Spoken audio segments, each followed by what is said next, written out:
luput pisan kena pisan lho nek iso iki luput pisan ya kena pisan ngono wae yen gampang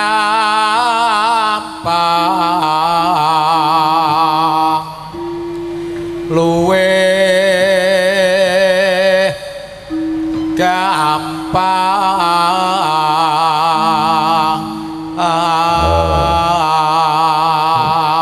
tembang-tembange akeh tuntunane lho Kang mergo awake iki tontonan sing mawa tuntunan dudu kok tontonan sing tanpa tatanan ya terus ayo yen angel ka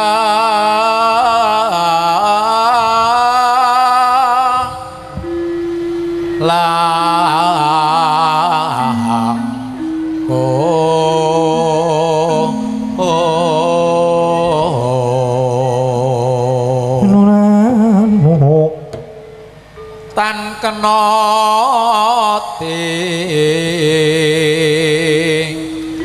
numbas arto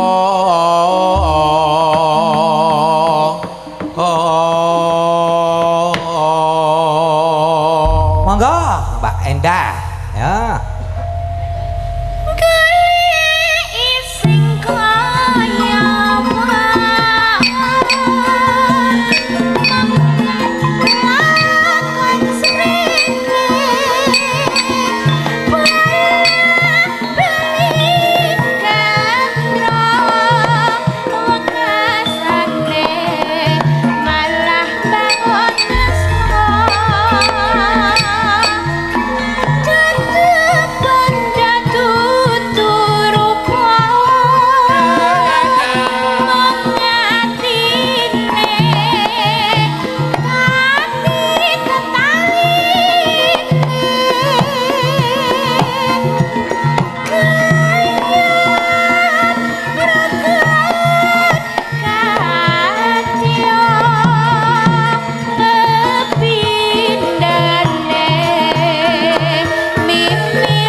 swara kaya ngono ya ngrungokke swara ngomah yo aku nek nang omah malah disuarani kok ora kok ngrungokke swara kowe bengi ya disuarani to padha karena aku terus tekan omah iso turu glesser ya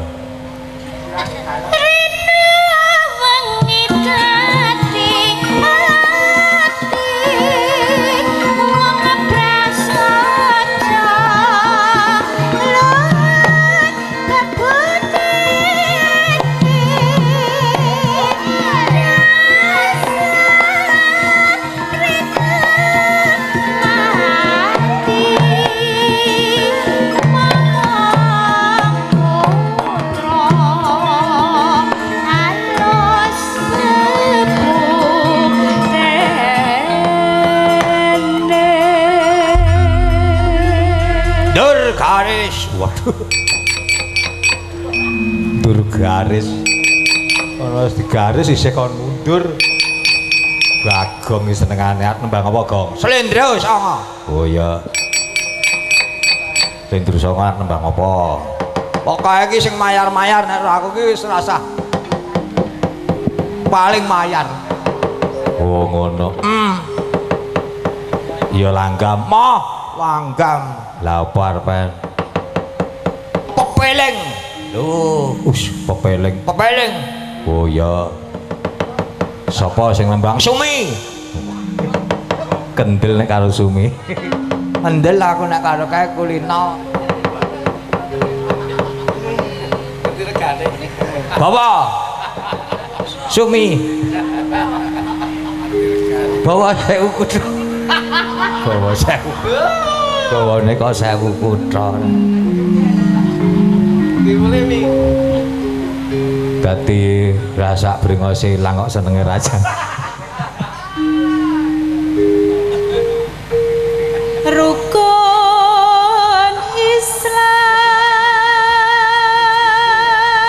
Sumidu kuwi. Oh, mi. Oh, ya wis. Ngerti regane. kang lima puniki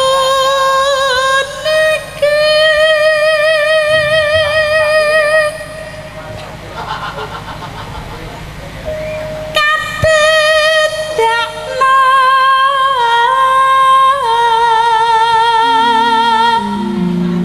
mring para sesama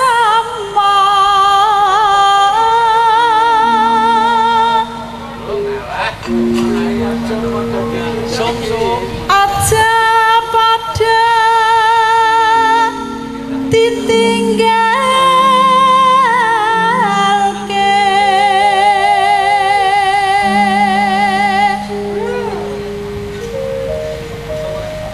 rukun Islam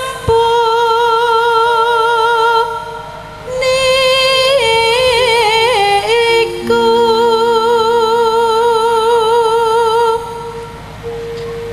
sahadate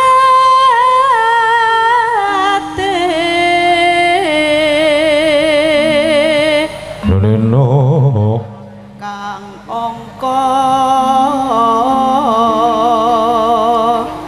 siji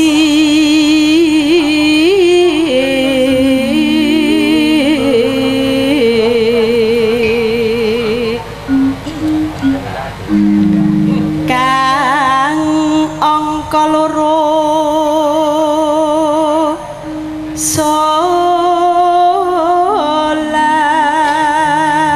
salat dene kang telu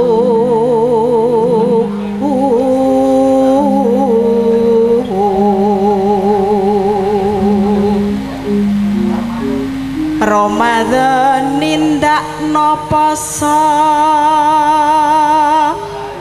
papat zakat ping 5 ibadah haji Nuneno. rukun Islam sampurna.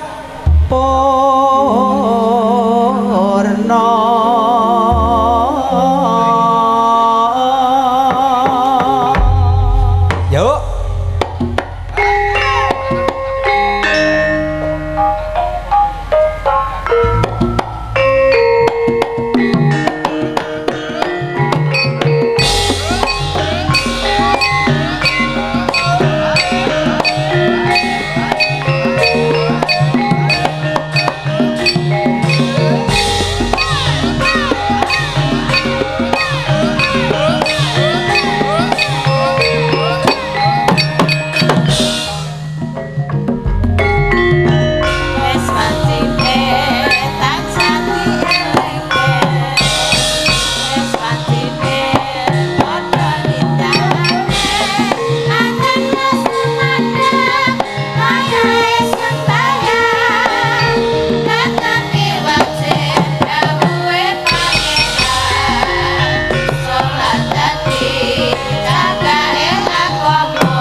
Wah, karang yen netepi kewajiban.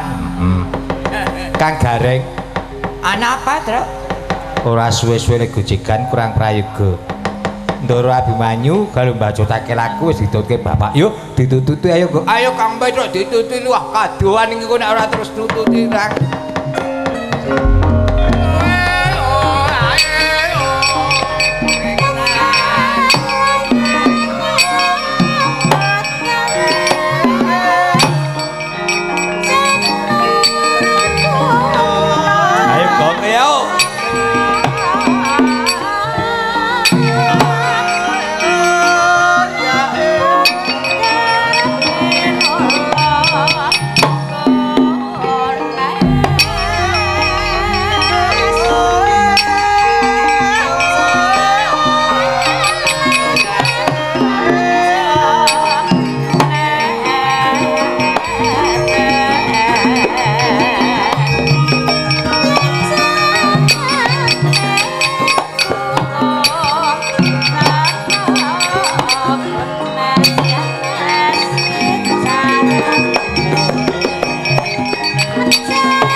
macan kaloksotan mudhun saka gunung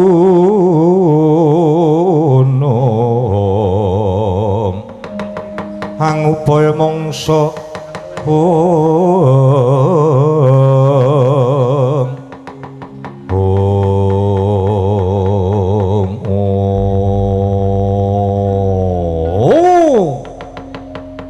ana dewa welas kelawan aku suwe ra etuk pangan iki ana jalma manungsa ora mung siji nanging akeh pratandha iki cetha dadi panganku Den mandeko Den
sang racun asmunya kang lagi kamanungsan sing ngomolat leng-leng bronto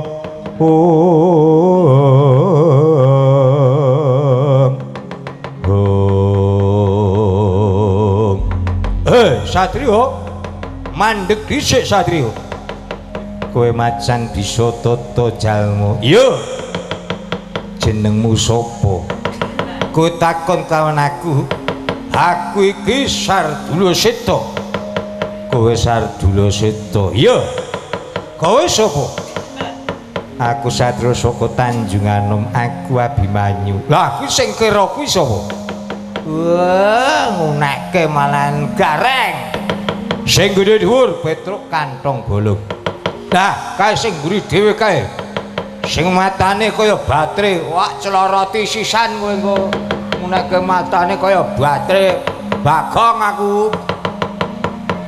mandeg Den aku ora bakal mlayu meneh ana wigati apa kowe ngendhek lakuku kowe teko papan kene wis ngancik gegrembul aku yakti kepaling dewa kowe iki dadi panganku mula manut tak dadah mangsa upama aku sulih ya kena nolo garing nolo gareng ana wong arep pakake macan ora Bagong prei ana wong kok pakake macan Petruk nun kowe dadi sulihku men dipangan macan gelem apa ora ambangane ndara sing dipangan macan ngalu wong kula pun rika ngasuh rika iya matur nuwun Petruk nah rak ngono wis lah kok terus ngeplak-eplak lah lemene arep dipangan kondarane ra manut wah lah bocah kok ndenake temen arep dipangan kok urung sing arep mangane urung karuan nek mangan kok wis mapan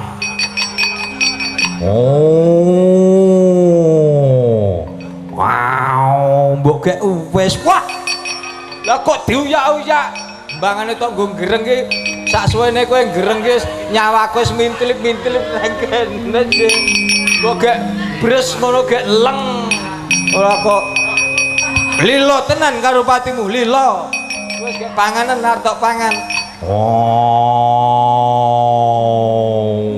wow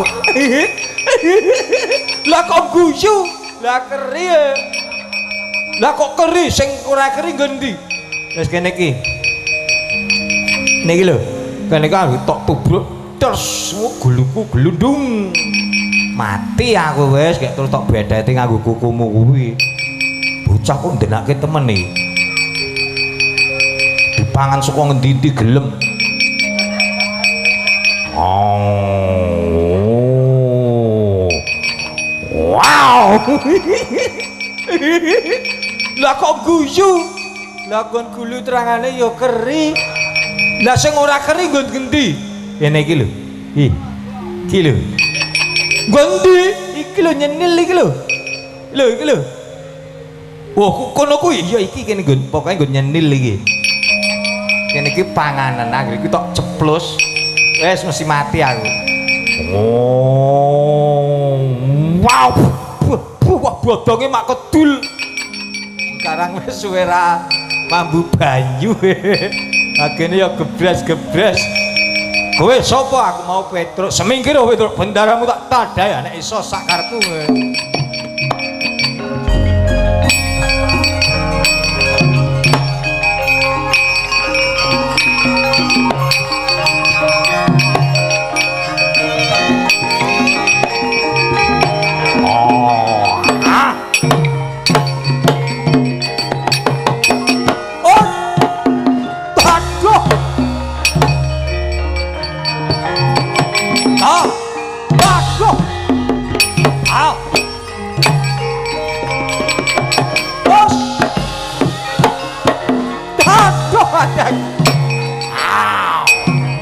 Oh